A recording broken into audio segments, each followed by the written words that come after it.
ആർക്കാ ഭയങ്കര നാണക്കാരനാന്ന് പറഞ്ഞ്? ആരൊക്കെ ചേച്ചി? ഭയങ്കര നാണക്കാരൻ. പുള്ളിക്കാരൻ നാണമൊന്നുമില്ല, പക്ഷേ ഡാൻസൊക്കെ കളിക്കാനൊക്കെ നാണമെന്നുള്ളതേ ഉള്ളൂ. ആളെന്നുണ്ടെങ്കിൽ ആൾക്കാരൊക്കെ ഇടപെടാൻ നല്ല ആളാണ്.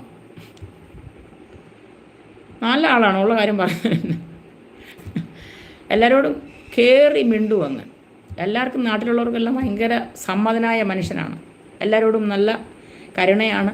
എല്ലാവരോടും സ്നേഹമായിട്ട് ഇടപെടും, വർത്തമാനം പറയും, ചിരിക്കും. എല്ലാവരും ഭയങ്കര ഇഷ്ടമാണ് എല്ലാവർക്കും. ആളിനെ ഭയങ്കര ഇഷ്ടമാണ്. എന്നെ ഭയങ്കര ഇഷ്ടമാണ്. ഞാൻ പറയുന്നതിന് എന്തോ, എന്നെ ഭയങ്കര ഇഷ്ടമാണ് എല്ലാവർക്കും. ഞാൻ ഇടിച്ച് കയറി മിണ്ടും എല്ലാവരോടും. സത്യം, അങ്ങനെ സ്വഭാവമാണ്. എന്തിനാ നമ്മൾ മിണ്ടിയെന്ന് പറഞ്ഞിട്ട് എന്തോ സംഭവിക്കാൻ? അങ്ങനെയല്ലേ വേണ്ടേ? മനുഷ്യത്വം വേണം മനുഷ്യരായാൽ. എല്ലാവരോടും സംസാരിക്കണം, ചിരിക്കണം, വർത്തമാനം പറയണം. അങ്ങനെ തന്നെയാണ്, അങ്ങനെയാണ് വേണ്ടത്. അല്ലാതെ വെയിറ്റ് ഇട്ടിരിക്കരുത്. എനിക്കിഷ്ടമേ അല്ല വെയിറ്റ് ഇട്ടിരിക്കുന്നത്.